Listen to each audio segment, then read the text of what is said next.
All right, let's jump right in.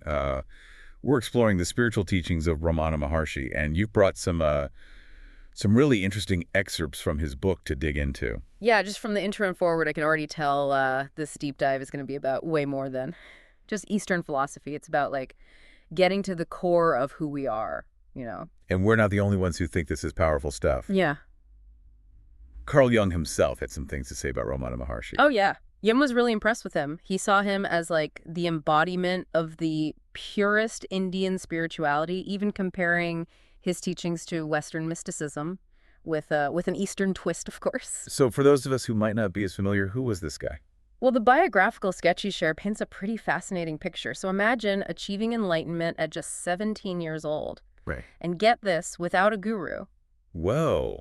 That's pretty incredible. So everything he taught came from like his own direct experience. That's right. And it definitely comes through in his teachings, which are mainly based on transcribed conversations. There's a big emphasis on self-inquiry, this process of looking inward to discover truth. And it all boils down to this one powerful question. Who am I? Who am I? It seems so simple, but I bet there's way more to it. Right, yeah, absolutely. Who am I? For Ramana Maharshi is more than just a question. It's a whole path to dismantle what he calls the illusion of the self. And he's not talking about like improving your personality or anything. This is something way more radical. Okay, so how do we even begin to unravel this illusion of the self? Well, he uses this really interesting analogy of a rope and a snake. So imagine you're walking in the dark Yeah. and you see a snake, you'd be terrified. Yeah, Right? heart pounding, ready to run. But then you realize, oh, it's not a snake at all. It's just a rope. And the fear vanishes instantly, right? Because it was all Wow. based on a misperception. Well, Ramana Maharshi says that's how we experience the world. We mistake it for reality and get caught up in its appearances. So we're all afraid of this imaginary snake, so to speak. Exactly. And it's only by seeing the true nature of the self that we can overcome that fear and that illusion. And that's where the who am I inquiry comes in. It's the key to seeing that rope for what it really is. Yeah, I'm starting to see how this goes much deeper than just like, surface level self-improvement. So what did Ramana Maharshi say about the ego? That part of us that seems to create so much of the drama. He had a pretty radical view on that, actually. He believed in completely dissolving the ego, not just managing it. It's a stark contrast, even to someone like Ramakrishna, who thought of the ego as a potential servant to the self. Ramana Maharshi wanted to go beyond any sense of I altogether. Wow, that's a pretty bold concept. Yeah. It makes me think about how much we get caught up in external achievements and possessions, always trying to find happiness outside of ourselves. And that's exactly the trap Jung was warning about in his foreword. He was really concerned about the dangers of Western materialism, this idea that pursuing external progress is going to leave us empty and disconnected inside. So how does Ramana Maharshi offer a way out? He offers a path, an invitation to dive deep within ourselves and discover the true nature of the self, a self that's beyond all those limitations we usually put on it. And as we've said, the path begins with that question. Who am I? Okay, I'm ready to get into the specifics. So how do we actually go about this who am I inquiry? He gives a sort of step-by-step guide to dismantling this illusion of the self layer by layer. Starting with the physical body, he says, I am not this body. So right away, he's challenging our most basic assumptions about who we are. He's getting right to the root of it. Then he moves on to the senses, I am not these sensations. Then emotions, I am not these feelings. And finally, thoughts. I am not these thoughts. He systematically dismantles all the things we usually cling to for our identity. So it's like a process of elimination, stripping away everything we think we are. But then where does that leave us? What's left after we've peeled back all these layers? That's the million-dollar question, isn't it? And to help us grasp this, Ramana Maharshi uses another interesting analogy. He compares the mind to a spider spinning and withdrawing its web. Wait, a spider web? How does that relate to the self? Think about it. The spider creates the web out of itself and then absorbs it back. And similarly, Ramana Maharshi says our minds project the world around us, creating all our experiences, thoughts, and emotions, but it can also withdraw them, dissolve them back into itself. So the mind is both the creator and destroyer of its own little world. Exactly. And this raises a crucial question. If the world we experience is just a projection of the mind, then what is the nature of reality itself? What's the screen upon which this mental movie is playing? That is a deep question, and it makes me wonder about the bigger picture. Where does God fit into all of this? Ramana Maharshi doesn't deny God's existence, but he's very clear about God's role. He says God, along with the guru, acts as a guide showing us the way. But ultimately, it's up to us to do the walking. Precisely. They can point us in the right direction, but we have to take the steps. He actually uses a rather startling analogy to explain this. He compares those who come within the guru's grace to prey caught by a tiger. A tiger? That doesn't sound very comforting. Yeah, it's definitely a provocative image, but he's making a really profound point. Prey caught by a tiger has no escape. It's completely at the tiger's mercy, but in this case, it's a mercy that saves the prey from being lost, from wandering aimlessly. So the guru's grace is like that tiger pulling us out of our confusion, even if it feels a bit intense. Yeah. But it's important to remember that grace in Ramana Maharshi's view isn't some external force acting upon us. It's more like a sudden revelation of the self, the realization of our true nature. It's always present like sunlight. But we're often blind to it. Exactly. And that brings us to another crucial part of Ramana Maharshi's teachings, practical techniques for calming the mind, for finding stillness amidst all the chaos of life. So it wasn't all just lofty concepts. He gave people actual tools to work with. Oh, absolutely. He talked about meditation, breath control, and of course this who am I, self-inquiry. He saw these as aids in the journey of self-realization. So it seems like the key is to quiet the mind, to create that inner space where the self can reveal itself. Yeah. Right on the mark. But he wasn't about forceful control. He emphasized that trying to force the mind into stillness just creates more tension. It's about understanding the mind's nature and letting go of our identification with it. Unhooking from all that mental chatter Yeah. and finding that deeper space within. Yes, and he even gave some really practical advice on how to support this process. He talked about a sattvic diet, moderate, pure foods that cultivate a peaceful mind, and he also emphasized ethical conduct. Not as like a set of rules, but as a natural expression of an awakened heart. It makes sense if we're constantly acting in ways that harm ourselves or others. It's going to create a lot of inner turmoil. Exactly. And he also talked about dwelling in solitude, though he clarified that it doesn't necessarily mean physical isolation. It's about finding that inner sanctuary, that state of mental detachment we can access, even while doing our worldly duties. Like the example he gave of the Treasury officer. Yeah. That's a great one. This officer is responsible for tons of money, yet he remains detached.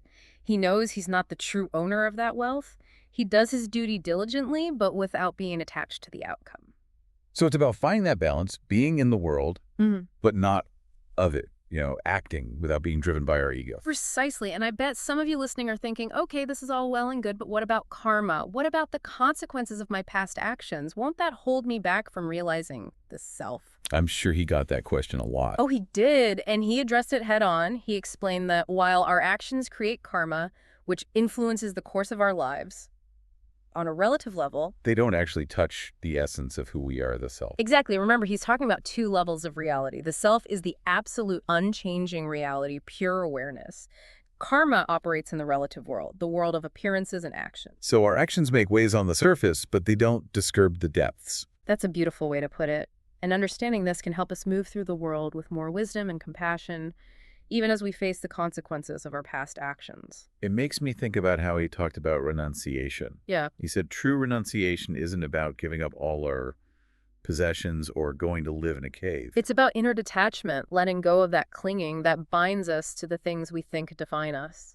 It's about changing our relationship with the world, not necessarily our physical circumstances. So whether we're living a life of worldly responsibility or monastic solitude, the path to self-realization is open. Absolutely. And this brings us to one of the core teachings of Ramana Maharshi, the nature of reality.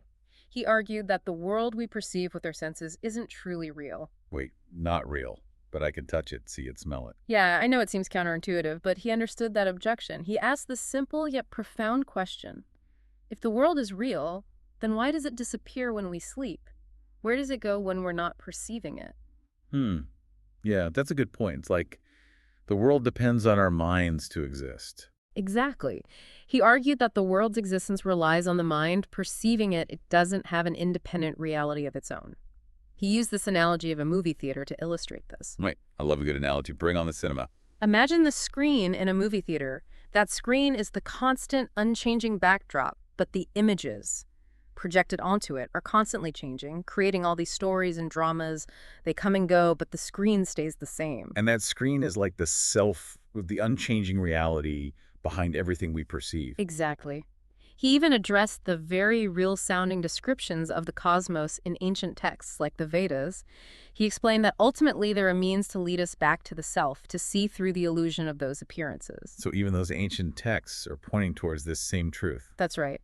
Now here's a question for you listening. If the world is, as Ramana Maharshi suggests, ultimately an illusion, then what does that mean for your life, for your experiences? Does it change how you view everything you've held to be real and true?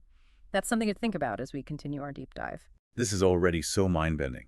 It makes me want to understand more about how we locate this self, this reality behind the illusion. Didn't Ramana Maharshi point to the heart as the seat of consciousness? He did, but he wasn't talking about the physical heart, the organ that pumps blood. He was talking about something much deeper. A spiritual center, the core of our being. That's it. He called it the I am that's always present at the source of both our being and awareness. And if it's not the physical heart, then is it located somewhere specific in the body? He used a story about the mystic Kabir and his son to illustrate that consciousness can't be pinned down to a location. It's much vaster than that. The story goes that Kabir died and people were arguing over where to bury his body. Oh, I've heard this one. When they lifted the shroud, his body was gone and only flowers remained. Exactly. And Kabir appeared before them saying that true consciousness isn't bound by the physical. He was teaching that this heart, this self, this I am, isn't something we need to search for outside ourselves. It's always present right here, right now. That's beautiful. And it seems to connect to another key idea from Ramana Maharshi, the power of silence and surrender. He actually considered silence the highest form of communication. He did. He felt that inner silence is the truest form of surrender, a state beyond thoughts and words where we let go of that limited sense of self and merge with the infinite. A complete surrender to what is beyond the grasp of the mind. Yes. And he illustrated this with the story of a young boy who sat in silence for 20 minutes just gazing at Ramana Maharshi. No words were spoken, but clearly something profound was happening in that silence. It makes me wonder, can we as listeners find that same peace and clarity in silence? Can we let go of that constant need to think, analyze, and do, and just be present in the stillness of our own being? That's a beautiful invitation, and it leads us right to the heart of what Ramana Maharshi was trying to teach. It's about understanding that the self isn't something we achieve, it's what we already are. So the deep dive is really a journey of remembering, uncovering that which has always been within us. Exactly. And it's a journey that continues beyond this conversation. It's about turning our attention inward, quieting the mind, and allowing the truth of who we are to reveal itself. And this truth isn't just some intellectual concept. It's a direct experience and knowing that comes from deep within. Ramana Maharshi's invitation is to embark on this journey to question all our assumptions about the world and the self, and to discover the boundless peace and freedom that come from realizing our true nature. Keep exploring, keep inquiring, keep diving deep. The treasure of the self awaits you, but before you go, we have a final thought for you to ponder. If the world is an illusion, as Ramana Maharshi suggests, what does that mean for your sense of purpose and responsibility in this life? Something to think about as you continue your own deep dive into his teachings. Yeah, that ending thought really got me thinking. If it's all an illusion, then do our actions even matter? I could see how that could be both liberating and kind of unsettling. Well, it's definitely a paradox. If the world isn't real, then why bother doing anything? But Ramana Maharshi actually addresses this. He emphasized that even within this unreal world, our actions still have very real consequences. So we can't just say, it's all a dream, and go around acting however we want. I don't think he'd recommend that. He was clear that our actions create karma, which influences how our lives play out. But didn't he also say that karma can't actually touch the self? So how does that work? That's where those two levels of reality come in, remember. The self is that absolute, unchanging reality, pure awareness. But karma plays out on the level of relative reality, the world of appearances and actions. So it's like our actions create ripples on the surface of a pond, but they can't actually reach the depths. Exactly. And I think understanding this can help us navigate our lives with a bit more wisdom and compassion, even when we're dealing with the effects of our past actions.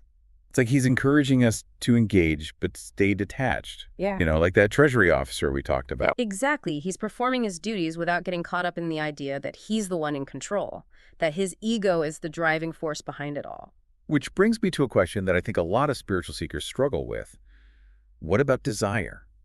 Is it even possible to be free from it? It just seems so deeply ingrained in us. Well, Ramana Maharshi acknowledged that desire is a natural part of being human. It's what motivates us to act, to create, to engage with the world around us. So desire itself isn't the problem. He didn't see it that way. The problem is when we become enslaved by our desires, Mhm. when we cling to them and believe our happiness depends on getting what we want. It's the clinging, the attachment that creates the suffering. Exactly. He pointed out that true happiness, the kind that isn't fleeting or dependent on external circumstances, isn't found in the objects of our desires, but in the self, in realizing our true nature. So instead of chasing happiness out in the world, we need to turn inward and discover the happiness that's already there. That's the core of it. And he made this interesting distinction between two types of desire. Desires that come from the ego and desires that are aligned with the self. So there are desires that lead us deeper into illusion and desires that point us towards liberation. Right. Ego-driven desires, he said, come from this sense of separation, this belief that we're lacking something and need to get it from the outside world. So those are the desires for pleasure possessions, power recognition. All those things we're told will make us happy. Yes, but he was clear that these desires are basically insatiable. They create a constant craving, a never-ending cycle of seeking and striving that keeps us trapped in the illusion of a separate self. Like drinking salt water, the more you drink, the thirstier you get. Exactly. Good. But alongside those ego-driven desires, he also talked about desires that arise from the self, desires that are in harmony with our true nature. So not all desires are bad. Not at all. These desires aren't driven by lack. They come from a place of overflowing abundance. They're not about getting something for ourselves. They're about expressing the love and wisdom that are already at our core. It's like a natural outpouring of the self, sharing its gifts with the world. Beautifully put. And he emphasized that these desires are inherently fulfilling. They don't create karma because they're not fueled by egoic attachments. So it's about aligning our actions with our heart's true desires with our purpose. But how do we know which desires are coming from the ego and which are coming from the self? It seems really tricky to tell. Ramana Maharshi had a suggestion. He said to look at the motivation behind the desire. Ask yourself, is this coming from a sense of lack, a need to fill some hole inside me? Or is it coming from a place of wholeness, a desire to share my gifts with the world? That's a really helpful question. So if the desire is rooted in fear or insecurity or needing validation, it's probably coming from the ego. And likely to create more suffering. But if it's aligned with love, compassion, and a genuine desire to serve, it's probably coming from the self and will naturally lead to a feeling of fulfillment. So it's not about suppressing desire, but about transforming it, purifying it, so it becomes an expression of who we truly are. Exactly. And speaking of aligning with the self, this is where the role of the guru becomes so important in Ramana Maharshi's teachings. He had some really interesting things to say about the guru's role in spiritual awakening. Yeah, we touched on the guru earlier, but I'm definitely interested in diving deeper. It can be such a confusing topic, Yeah. especially with so many self-proclaimed gurus out there these days. He offered some really wise guidance on this. He described the guru as a mirror reflecting back to us our true nature. So the guru doesn't give us something we don't already have, they just help us see what's already there. Exactly. He also compared the guru to a catalyst in a chemical reaction. Right. A catalyst speeds up the process, but doesn't actually become part of the final product. That's how he saw the guru's role. They can accelerate our spiritual growth, but the transformation itself happens from within. So it's not about becoming dependent on the guru, it's about using their guidance to awaken our own inner wisdom. But how do we find a true guru in the first place? How do we know who to trust? Well, Ramana Maharshi had some advice on that too. He said to look for someone who embodies the qualities of the self, peace, love, wisdom, compassion. And he really emphasized the importance of trusting your intuition. If something feels off, it probably is. That inner knowing is always our best guide. Absolutely. And he made another interesting point that true guru isn't limited to a physical form. It can also manifest through a book, a teaching, or even a life experience that awakens us to our true nature. So the guru can appear in many forms, but the essence is always the same. It's a reflection of the self, a guiding light on the path to liberation. Beautifully said. And all of this really ties back into a central theme in Ramana Maharshi's teachings, the nature of true happiness. That's something we all long for, right? But we so often mistake fleeting pleasure for genuine happiness. He understood that confusion. He explained that true happiness isn't something that comes and goes. It's not dependent on external things or getting what we desire. It's a state of being, not just a fleeting feeling. That's it. He described it as a natural quality of the self, always present, regardless of what's happening around us. So it's not something we need to acquire, it's something we uncover. Exactly. He used this analogy of a gold ornament that's become covered in dirt. So we don't need to create more gold, we just need to clean off the dirt to reveal what's already there. Perfect. That's what the spiritual path is all about, removing the layers of ignorance, the false beliefs and attachments that obscure the self, the very source of true happiness. Okay, so how do we clean off the dirt? What did he say about the path to this lasting happiness? Well, he emphasized self-inquiry, turning inward and discovering the truth of who we are. He also talked about cultivating positive qualities like love, compassion, forgiveness, gratitude. All those qualities that seem to align with the self. Exactly. He explained that when we cultivate these qualities, we're not adding something foreign to ourselves. Mm. We're awakening to what's already present within us. It's about removing the obstacles to expressing our true nature. And he also emphasized disidentifying with the ego, recognizing that we're not our thoughts, feelings, or bodily sensations. Yes, remember that question. Who am I? He wasn't looking for an intellectual answer. He was pointing us towards a direct experience and inner knowing that goes beyond the mind's chatter. So it's not about thinking our way to happiness, it's about being our way to happiness. Beautifully said. And this understanding can actually help us unpack another big question, the nature of suffering. Ramana Maharshi had some profound things to say about what causes suffering and how we can overcome it. Now that's something we all want to know, how to escape the suffering that seems so inevitable in life. He explained that suffering isn't something that's inflicted upon us from outside. It's something we create ourselves through our thoughts and beliefs. So it's not the events themselves that cause suffering, but our interpretation of them. Exactly. He uses that rope and snake analogy again. We freak out about the rope even though the danger is all in our minds. And most of our suffering comes from identifying with the ego, with that limited sense of self that believes it's separate from everything else. That's right. The sense of separation creates fear, anxiety, and a constant craving for things we think will make us happy. A craving that ultimately just leads to more suffering, because true happiness isn't out there in the world. So the path to overcoming suffering, according to Ramana Maharshi, is the path to self-realization. Recognizing that we're not the ego, not our thoughts, feelings, or bodily sensations, but the awareness that experiences it all. And that awareness is the source of true happiness. And this actually leads us to another key principle in his teachings, the importance of living in the present moment. He was all about the power of now. He was. He explained that the present moment is the only moment that truly exists. The past is gone, the future hasn't arrived yet. Right. And he pointed out that most of our suffering comes from dwelling on the past or worrying about the future. When we do that, we miss out on the only moment we actually have, the now. So it's about bringing our attention to this present moment and experiencing life as it unfolds. Yes, and he emphasized that this doesn't mean we can't plan for the future or learn from the past. It just means we don't have to be consumed by those thoughts. It's about finding balance, being present in the now, while acknowledging the flow of time. Exactly. And he even offered some practical advice on cultivating present moment awareness. Okay, I'm listening.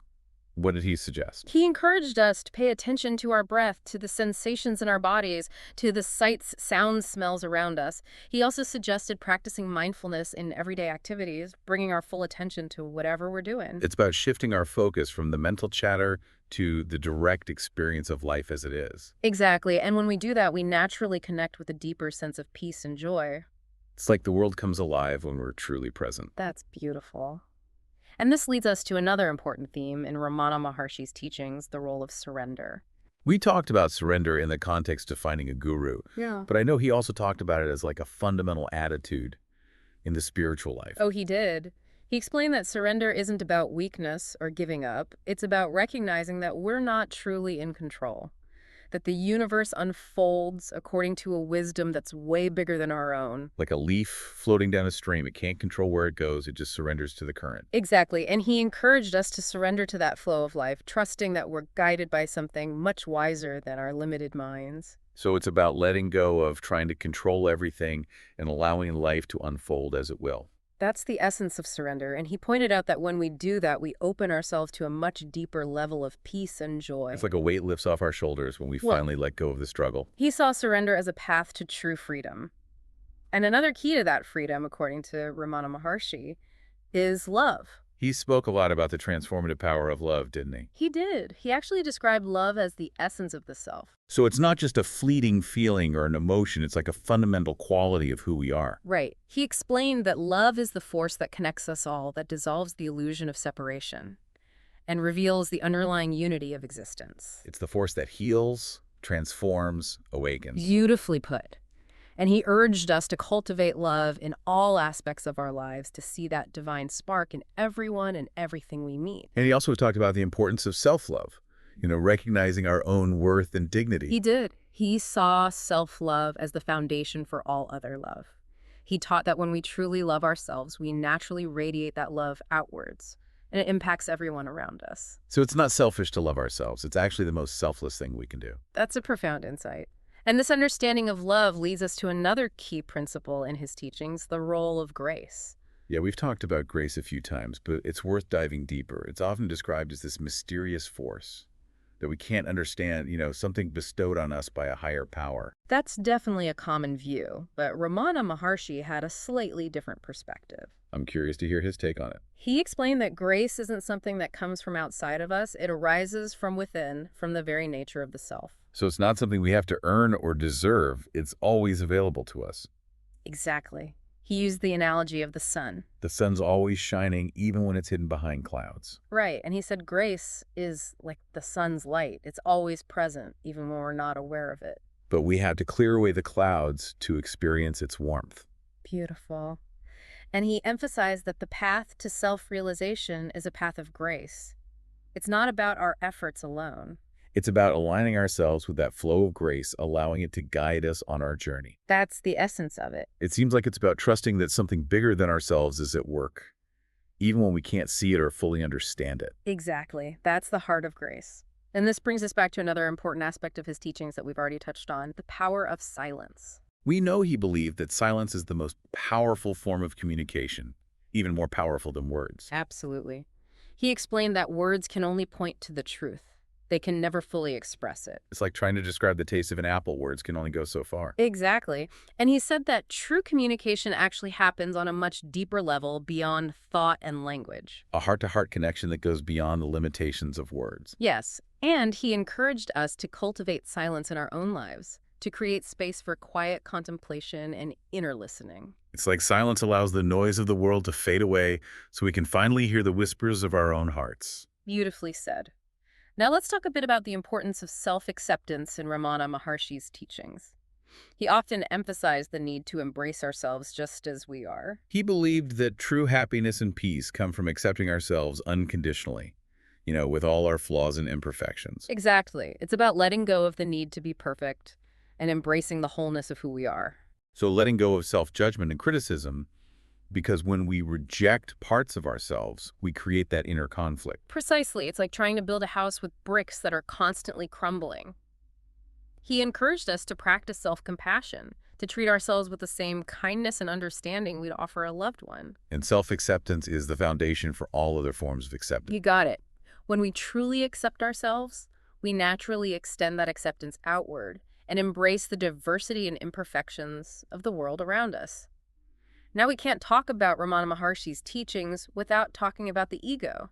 The ego is often seen as the bad guy in the spiritual journey, the source of all our suffering and delusion. But Ramana Maharshi had a more nuanced perspective on it, didn't he? He did. He explained that the ego isn't inherently bad. It's simply a tool that we can use for good or for bad. It's like a knife. It can be used to cook a delicious meal or to hurt someone. A great analogy. And he pointed out that the ego actually has a really important role to play in our lives. It helps us navigate the world, set boundaries, achieve our goals. So it's not about getting rid of the ego altogether. It's about recognizing its limitations and using it skillfully. You got it. It's about becoming the master of the ego rather than being enslaved by it. And when the ego is aligned with the self, it becomes a powerful force for good. Right. It can help us express our creativity, serve others, make a positive impact on the world. But when it's out of alignment with the self, it can lead to suffering and delusion. Selfishness, greed, that constant craving for more. That's it. Now let's talk about Ramana Maharshi's insights into the mind. He had some really insightful things to say about how the mind works and how we can move beyond its limitations. He often explained that the mind isn't who we are, it's just a tool we use to experience the world. Exactly. It's like a computer. It can process information, store memories, generate thoughts, but it's not the source of our being. And the mind is always looking for happiness and fulfillment in the external world. Always looking for the next thing that's going to make us happy. He explained that this search is ultimately pointless, because true happiness isn't found in things or experiences. It's found within us in realizing our true nature, The path to happiness is the path to self-realization. Right. And how about the power of awareness? Yeah, what do you have to say about that? He explained that awareness is the key to freedom. It's what allows us to see through the illusions of the mind and recognize the truth of who we are. It's like a light in a dark room. When we turn on the light, the darkness disappears. Exactly. Awareness is like that light. It illuminates everything that's happening in our minds, our thoughts, feelings, beliefs, so we can see them clearly. And again, this isn't about suppressing or denying them. It's about seeing them with clarity. So bringing them into the light of awareness so we can choose how we respond instead of being controlled by them. Powerful insight. He encouraged us to cultivate awareness in every part of our lives, to really pay attention to our thoughts, feelings, and actions, but without judgment. It's about becoming the observer of our own minds. Yes. And let's shift gears for a moment to the role of the heart in Ramana Maharshi's teachings. He often spoke about the heart as the seat of love and compassion. We've talked about the heart in the context of self-inquiry, but it sounds like he saw it as more than that. He did. He explained that the heart isn't just a physical organ, it's also a spiritual center. It's the source of our deepest wisdom and intuition. It's like the heart knows the way. It does. He explained that the heart is always connected to the divine, to that source of all love and wisdom. So when we align ourselves with our hearts, we naturally tap into that source. Exactly. Yeah. Now, how do we connect with our hearts? That is the question. Well, he encouraged us to practice gratitude, to appreciate the good things in our lives. He also talked about spending time in nature, connecting with the beauty of the natural world, and he really emphasized cultivating loving kindness and compassion for ourselves and others. All those practices that help open our hearts and allow love to flow more freely. Right. When we live from the heart, our lives become more meaningful, more fulfilling. Now, let's come back to the idea of reality for a moment. We know Ramana Maharshi had a unique perspective on it. He said that reality isn't what we perceive with our senses. It's something much deeper, more profound. And of course, he famously said that the world is an illusion. He did.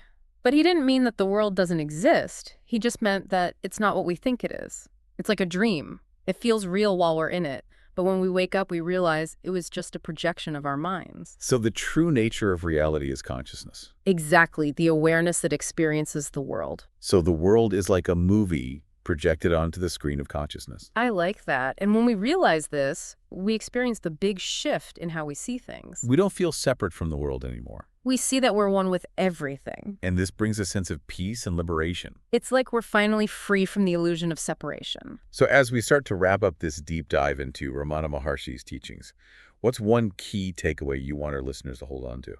If there's one thing I hope you remember, it's this. You are not who you think you are. You are not your thoughts, your feelings, your experiences.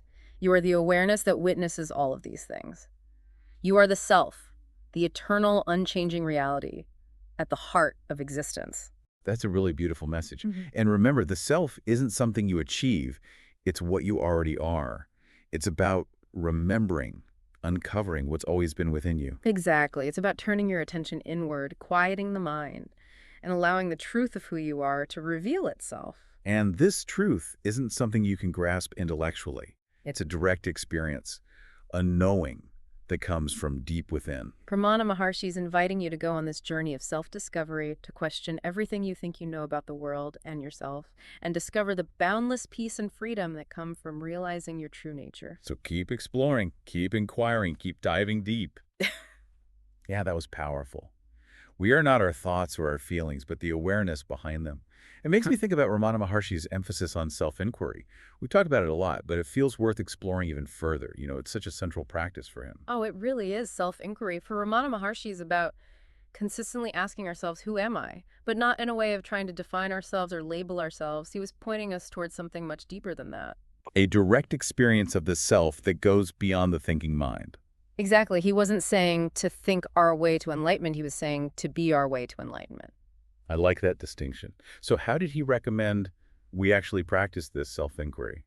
It seems so simple, but I bet it's actually pretty hard to do. Well, he suggested finding a quiet spot where you can sit comfortably and turn your attention inwards and then just observe the thoughts that come and go in your mind without judging them or getting attached to them. Like watching clouds drift by. That's perfect. And as you're observing those thoughts, gently ask yourself, who is the one who's aware of these thoughts?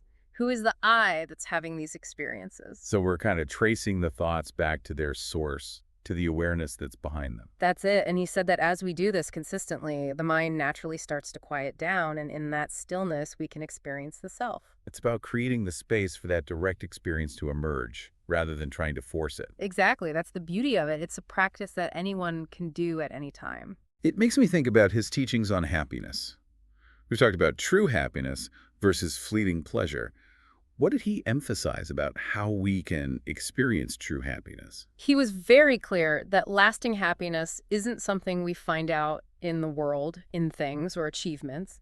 It's not something that comes and goes depending on our circumstances. It's not that temporary high we get from getting what we want that fades so quickly and leaves us wanting more. Exactly. He described true happiness as a state of being, a natural quality of the self that's always there. So it's not about getting something new, it's about uncovering something that's already present. That's the key. He used this analogy of a treasure that's buried in our own backyard. We don't need to go searching for happiness somewhere else. It's already right here, just waiting to be discovered. I love that image. So how do we uncover that treasure, that innate happiness that's within us? Well, he emphasized self-inquiry, turning our attention inward and asking, who am I? And he also talked about the power of meditation, quieting the mind and allowing the self to reveal itself. Creating that space within where we can connect with who we really are. Yes, and he also talked about cultivating positive qualities like love, compassion, and gratitude. Those qualities seem to naturally align with the self, with that state of true happiness. They do. He taught that when we cultivate these qualities, we're actually removing the obstacles to happiness. We're letting our true nature shine through. So it's not about adding something new, but about removing what's blocking the happiness that's already there. Exactly. And that brings us back to one of his most powerful and maybe challenging teachings, the idea that the world as we perceive it is ultimately an illusion. I can imagine that was pretty radical at the time. He wasn't saying that the world literally doesn't exist, right? No, not at all. He was pointing to a deeper truth. He was saying that the world we experience with our senses isn't the ultimate reality. It's like a dream, a projection of our minds. So how can we wrap our heads around this idea of the world as illusion? It feels so real to us. He often compared it to watching a movie. We get so caught up in the story, the characters, the emotions, that we forget it's all just light and shadows playing on a screen. We forget it's a projection. Right. And he said that in the same way we get so caught up in the world of appearances that we forget it's all just a manifestation of consciousness, of that deeper reality that we are. So how does realizing that change things for us? How does seeing the world as an illusion change the way we live our lives? Well, it can be incredibly liberating when we see through the illusion we're no longer bound by all the fear and anxiety and attachments that create so much suffering. We can move through the world with more freedom, more joy, more compassion. It's about waking up from the dream and seeing reality with new eyes. I like that. And he believed that this awakening is available to everyone. It's not just for monks or mystics. It's something we can all experience through self-inquiry, through meditation, through living in alignment with our true nature. So as we wrap up this deep dive into the teachings of Ramana Maharshi, what's the one thing you hope people will take away from this exploration? If there's one message I hope you remember, it's this. You are not who you think you are. You are not your thoughts, your feelings, your body, or your experiences. You are the awareness that witnesses all of those things. You are the self, the eternal, unchanging reality at the heart of existence. That's a beautiful and powerful message. And remember, the self isn't something you achieve, it's what you already are. This is a journey of remembering, of uncovering what's always been within you. That's right. It's about turning your attention inward, quieting the mind, and allowing the truth of who you are to be revealed. And this truth isn't something you can grasp intellectually. It's a direct experience, a knowing that comes from deep within. Ramana Maharshi invites us all to embark on this journey of self-discovery, to question everything we think we know, and to realize the boundless peace, freedom, and love that are within us all. So keep exploring, keep inquiring, keep diving deep. The treasure you're seeking is closer than you think.